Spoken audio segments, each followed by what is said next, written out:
What's up, guys? It's late at night, and I am watching that smut, that Drake May film. Once again, another great performance, this time against the Indianapolis Colts outside in the cold.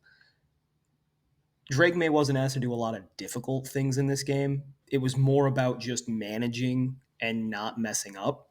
And he did it. 90.91 accuracy percentage. Only two bad throws. Now, he had more incompletions than that, but that's where throwaways and drops come in, and we don't hold that against the quarterback.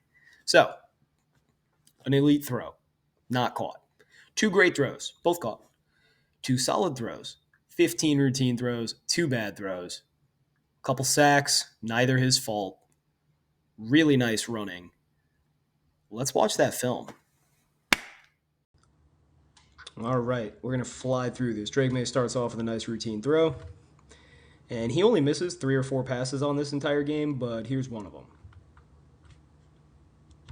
Now, what happens on this play is Drake May is expecting the receiver to sit down in the void, right? He thinks, I believe it's Keishon Butte, it is. He thinks he's going to stop a little earlier than he does. Butte kind of inches towards the linebacker in the middle of the field, and he's supposed to stop about a step further to the top of the screen. It's a miscommunication, but because we are big Drake May fans over here, we are going to be harsh on him. We are going to blame Drake May, even though maybe we shouldn't. Turns out undrafted second-year players who are mistake-prone, though explosive, tend to make mistakes. And awesome quarterbacks tend to be right when there is a miscommunication. Is what it is, though. We call it bad. We move on. He was bad so infrequently that it doesn't really matter.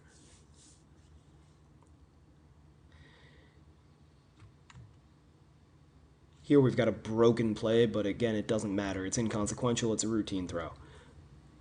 Occasionally, we're not counting that. We don't count shovel passes here.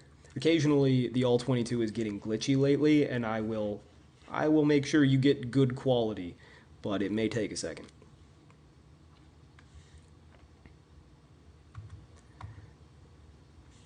All right. Here, I'm conflicted. May should be getting the ball out to the running back here on this delayed release, right? Watch the running back, number 4. He stumbles a little bit, and that might trip May up, but it's just a Texas route. He's wide open, hit him, and he has a chance to split those defenders for a touchdown, but he's certainly getting you to the 3 or 2 yard line, right? For whatever reason, May ignores it, and he bails out, and he uses his legs, and he gets to the 5, so it's no harm, no foul. It's about as much yardage as he would have gotten otherwise, but it's a neutral run, and it's frustrating because he could have done more with his arm, and that's always what I want to see. And here's the first sack Drake May takes of the game, and it has nothing to do with him and everything to do with just ridiculously terrible play design by Alex Van Pelt, who I'm not a fan of. Why, you ask? Well, let me diagram the play for you, and we'll see if you can figure it out. So, the basic premise of the play is going to be mesh. You've got Butte meshing. You've got Bourne meshing. And the idea is they're going to create a natural rub. One of the defenders covering one of the 2 receivers will bump into the other one, creating an opening. And that's nice. But it typically doesn't work that well on the goal line, just on account of there's already going to be a crowd in the middle of the field. And Alex Van Pelt makes it even more impossible for those to work because he runs his tight end on a curl right behind the mesh point. What does this mean? Well, it means one defender can literally guard all 3 of them, right? If you just stand a guy right here, there's a point in the play where all 3 of the receivers that I currently have routes drawn for will be right there.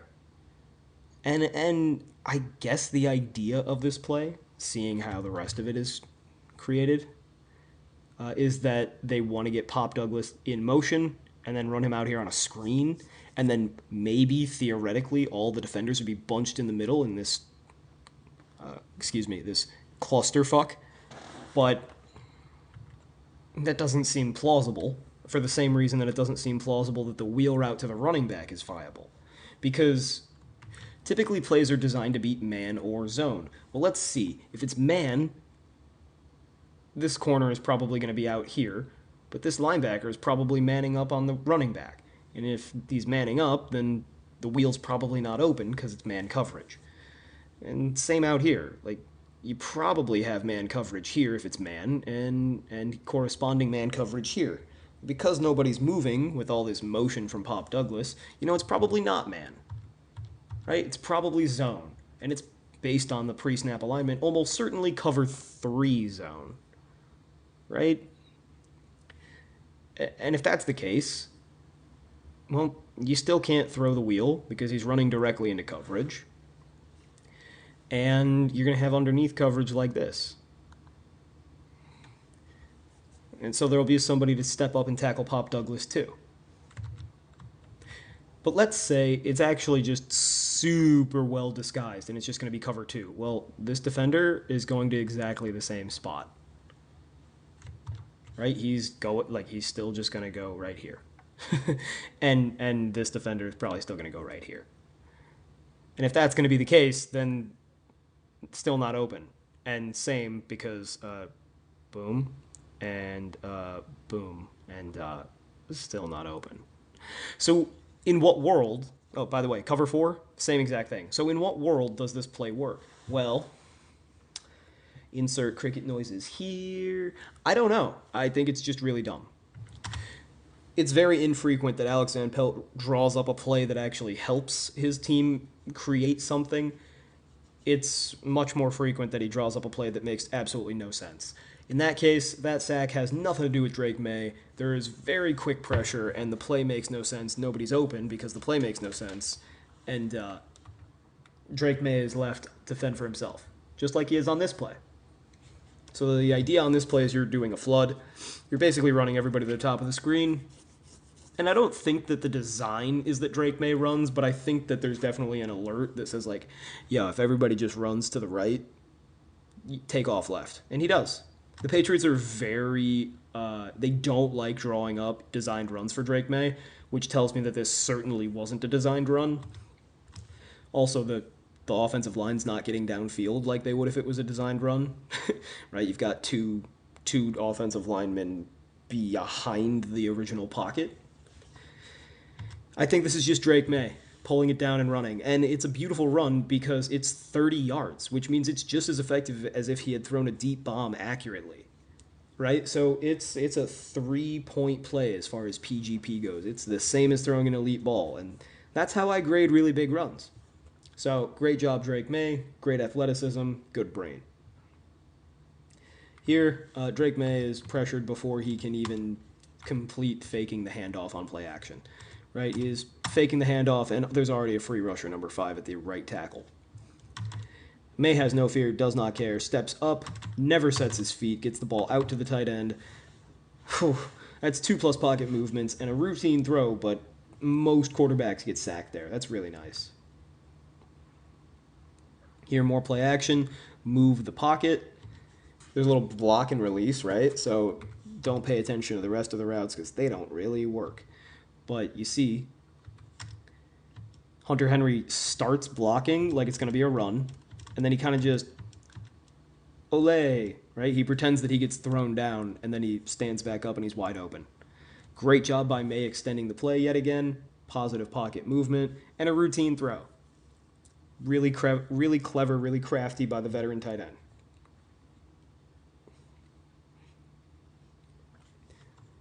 So right here, it's very obvious. The ball needs to go to Pop Douglas, number 3. I mean, he's just so wide open on this drag, and he is going to catch the ball with 2 blockers at the top of the screen. He could score a touchdown. He could hit his head on the goalpost if this ball gets out right now and it's accurately thrown. Drake does this weird hesitating thing where right here, you see that little like shoulder shimmy? The ball should have been out, and now Pop Douglas is like, dude, what the hell? And as you can see, blockers have basically aligned themselves here and here. So Pop Douglas would have caught this ball and probably made it to the end zone, in my estimation. But as I said, Maye hesitates and he hitches, and by the time he gets the ball out, linebackers have come to tackle Pop Douglas, and then the ball's badly thrown. That's his second inaccurate throw of the day. I hated that. A little bit of empty down at the 15-yard line. I do not mind that one bit. And look at Drake Maye go. This play is absurd. We'll show you the tight copy. Watch it one more time on the wide copy. Nobody open. Remember that it's third down and goal, right? So you need the end zone in order to get a first down. Drake Maye bails out of the pocket. Now you're noticing he's bailing to the right instead of the left when there's way more room to the left, to the bottom of the screen. So you might be thinking, like, Drake Maye messed up. If he would have run to the bottom of the screen, look at all the yardage he could have gotten. Look how much more room he had. Well, the problem with running to the left is you have no receivers over there. You only have one, number 88, who, I don't know, is that Jaheim Bell? I have no idea, and that's a bad thing. Also, how great is it that Jalen Polk and what's-his-name, Baker, they can't be the ones on the field. It's number 88, who I don't know. That's good.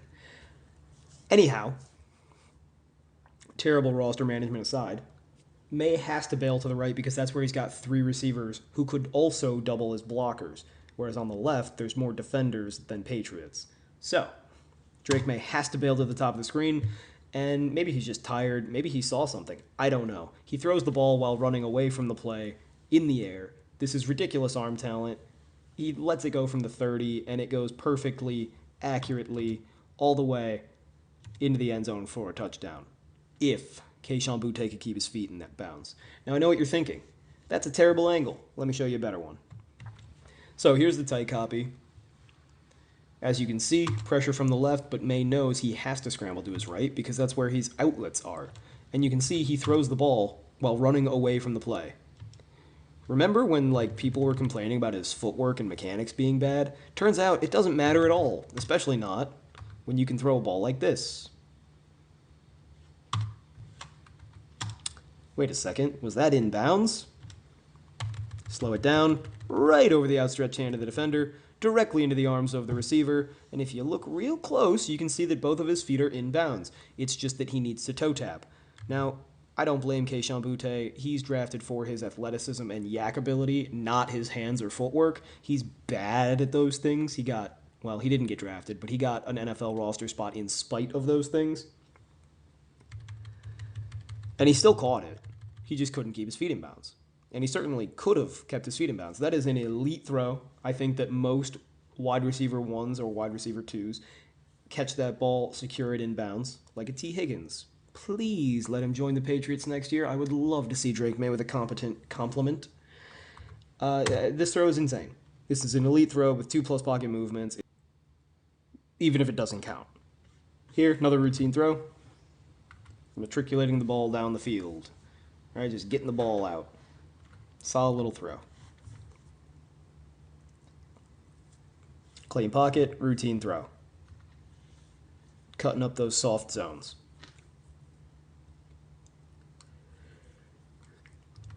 Routine throw on third down, nothing to it.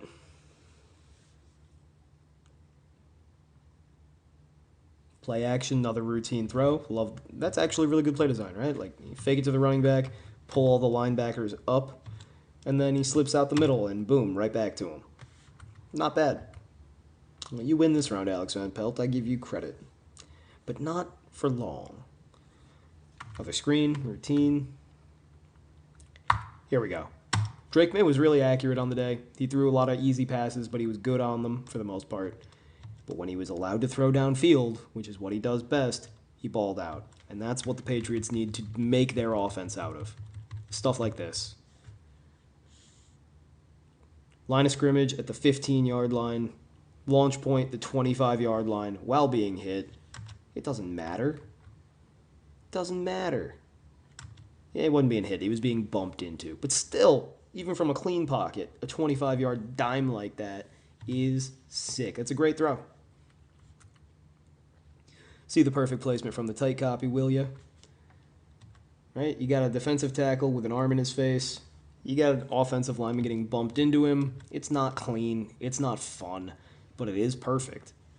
What a throw.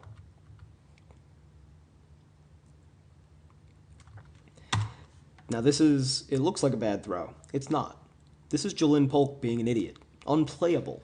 We already know he's a poor athlete who's slow, and now he's got terrible hands in the NFL because he's trying too hard to run fast. And when he's trying to run, unlike in college, he can't focus on his hands. So his one strength in college was his hands, and now he doesn't have those. And he's a dumbass.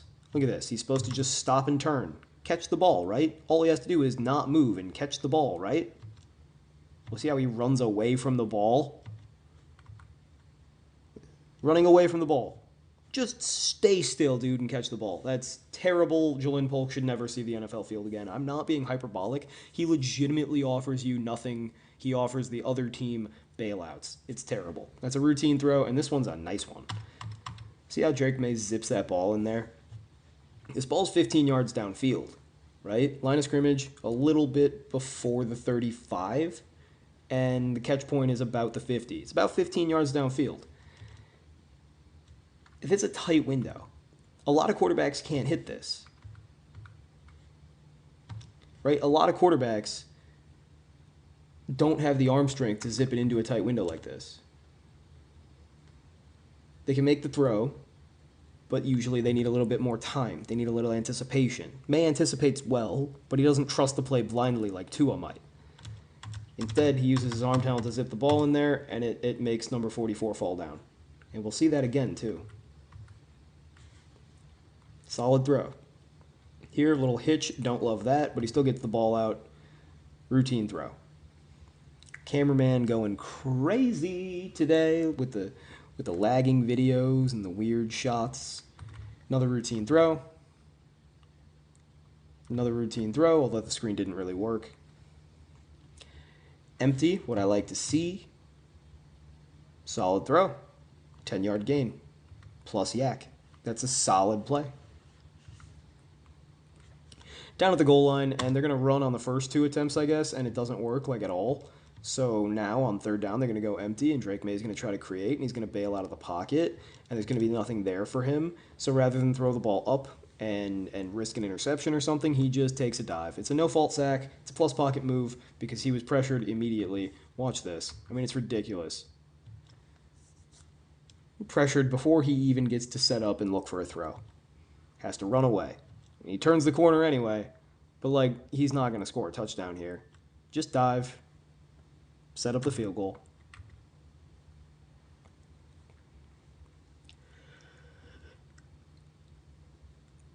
So this is a solid throw. I know it looks simple, and it's only about 8 yards downfield, but to throw from the far hash with that perfect placement and velocity on a quick out is really nice. So that's a solid throw. Like, yeah, it's only 8 yards downfield, but it's about 40 yards across field. Nah, 30. Here, play action. He's supposed to roll out, sprint left. He's supposed to have a high-low read. The high-low read doesn't work, in part because there's a defensive end chasing him, and in part because nobody got open and ran their route fast enough.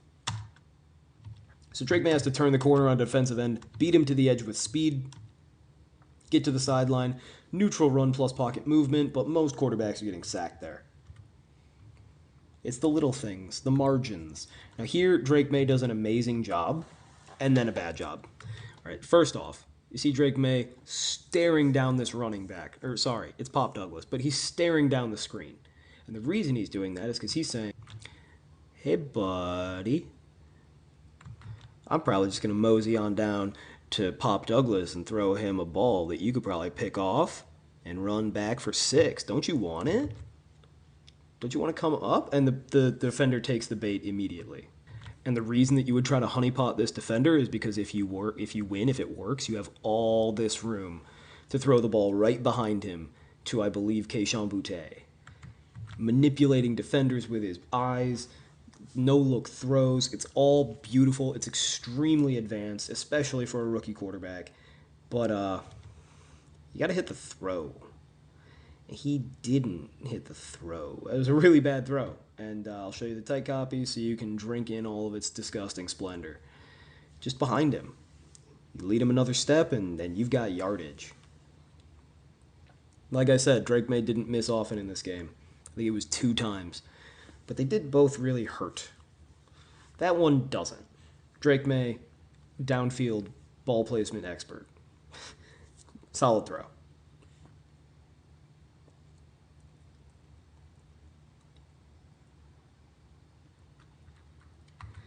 Right, gets to the top of his drop. He doesn't like what he sees. I guess you could check the ball down to Hasty, the running back out of the backfield at the 25. Drake Maye says, nah, I'll do it myself. Solid run. Positive run. Now it's third down. They're going to do a play-action rollout. The idea is play action, and now you're going to try to create a monkey in the middle scenario where the defender has to either come up and tackle Drake Maye, or he's got to run with the linebacker or the running back. But it doesn't work because they don't run anything else over the top of it. So like theoretically, you should have the rollout by Drake Maye, and then you should have the running back go like this, and then you should have like a tight end or something running above here, and that would drag this defender away. But they didn't. I guess they have Hunter Henry on his way, but he's like way too far behind the play. Basically, Alex Van Pelt allowed one defender to guard the running back and one defender to guard Drake Maye. That's a disaster. It's like you're failing the fundamental basis of this kind of play. But Drake Maye says, it doesn't matter, I got legs like that. And he cuts it upfield for a first down. It's a plus movement and a neutral run. Good job. The offensive coordinator failed you, the receivers failed you, but you are Drake Maye and you make do. And here you throw a touchdown, a really nice touchdown. Wow, look at that, fitting it into a tight window.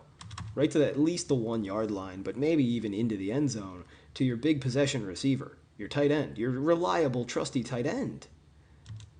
Now, that's an interception in the box score, and that's why box scores are worthless.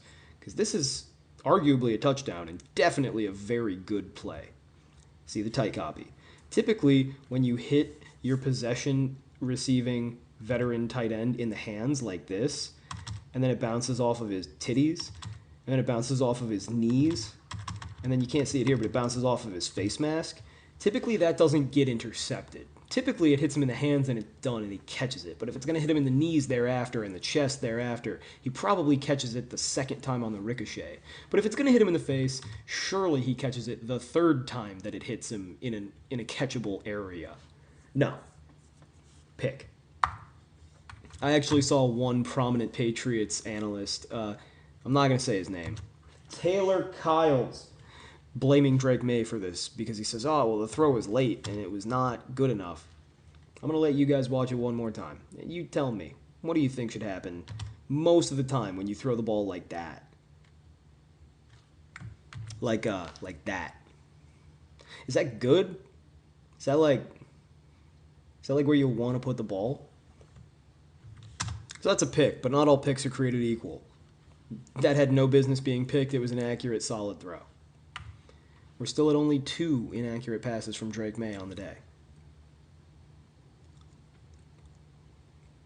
Quick, routine. Love it.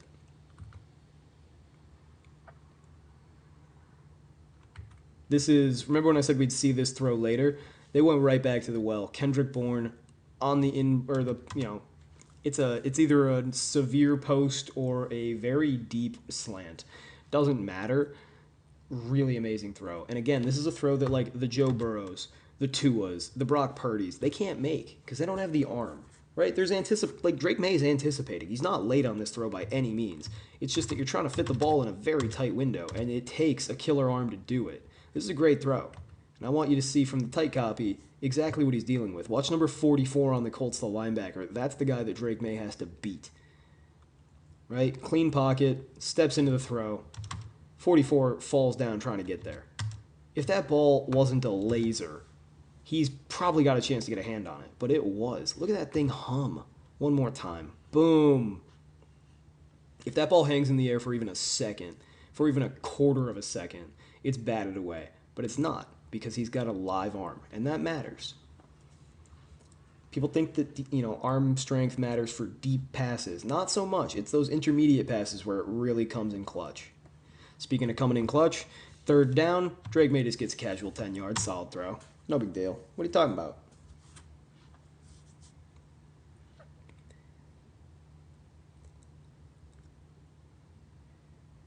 Immediate pressure.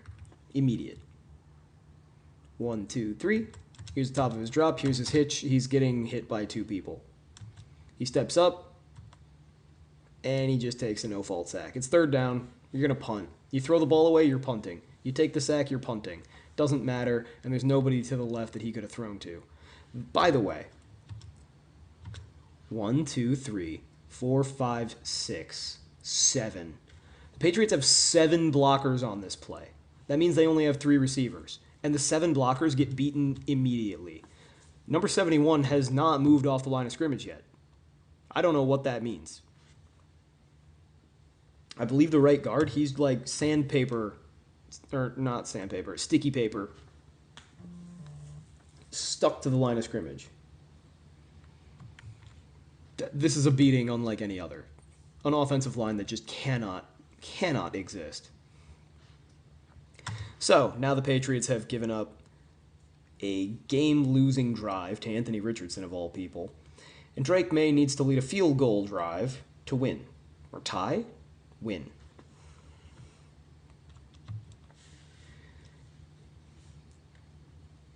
It's prevent defense, so there's not much to be gained here. This is a bad ball. Well, how is it a bad ball? Well, because it gets tipped by the linebacker. And then, yeah, Hunter Henry should definitely catch that. And the play is very different if this ball, which also hits Hunter Henry in the hands, is caught. But it's a deflection, and deflections make crazy things happen. Things much crazier than Hunter Henry not catching the ball. So I don't mind that at all. That's a bad ball. That's his third and final bad throw of the game. From here on out, defense is going to give Drake Maye easy throws, and he's going to make them. Routine, but like they don't really matter or count for grading purposes. And then Joey Sly kicks like probably one of the top 3 best kicks of all time, and it comes up just short. Instead of hitting a 68-yard field goal to win the game, he hits a perfect 66-yard field goal to lose the game.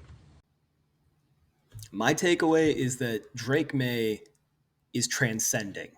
He's still just a rookie, and he's only played 8 games, but he's carrying an offensive line that is just like beyond inept.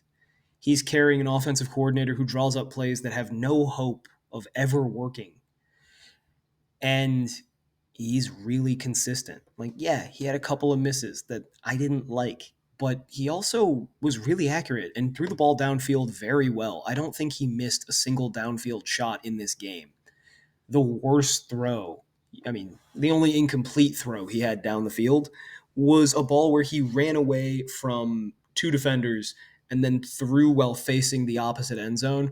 And then the ball traveled 30 yards and beat 2 defenders and landed square in the hands of his best wide receiver. Arguably, maybe. Ugh, it's splitting really gross hairs covered in poop. On the season, 8 games.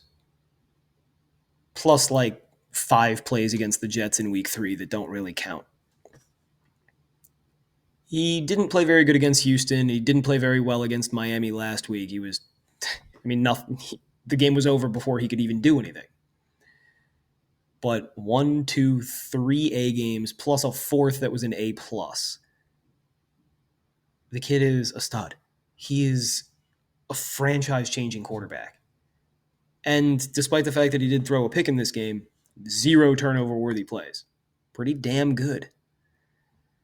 On the season, yeah, he still needs to turn down the interceptions a little bit. He's thrown 8 that are his fault on the season. That's 3.3% of his dropbacks. The league average amongst starters is 2.7, so that's a little higher than you'd like. But I think he makes up for it because he's throwing a full percentage point more elite throws than the average starting quarterback, right? 3% of his dropbacks. Most guys are hitting it on 2% of their dropbacks. League average at throwing great throws. Above league average at solid throws. Above average with routine throws, below average with bad throws. He's one of the most accurate quarterbacks in the entire NFL, especially when he throws downfield. He's avoiding sacks at a crazy rate. And he gets sacked a lot, but it's because his offensive line is terrible. This guy's a monster, and he's only going to improve. And God forbid the Patriots get a coach who's not legitimately salad bowl schizophrenic or just the most confused man of all time. God forbid he gets an offensive coordinator who draws up plays that don't actively sabotage the team's success. God forbid he gets a receiver who can catch just one time, or Jalen Polk, stop running away from the ball. Catch it? Is that tricky? I don't want to put too much on your plate, Jalen, but how about Javon Baker? Get on the field. I know you're not good, but you got to be better than whoever 88 is. Again, I think it's Jaheim Bell, but I don't know and I don't care. So, Drake Maye, A performance, probably the best performance of the week that I've seen at least, and I've graded what, 13 quarterbacks this week? Pretty good for a rookie. All right. That's all I got for you today. So until next time, I'm going to keep grinding film. Hasta.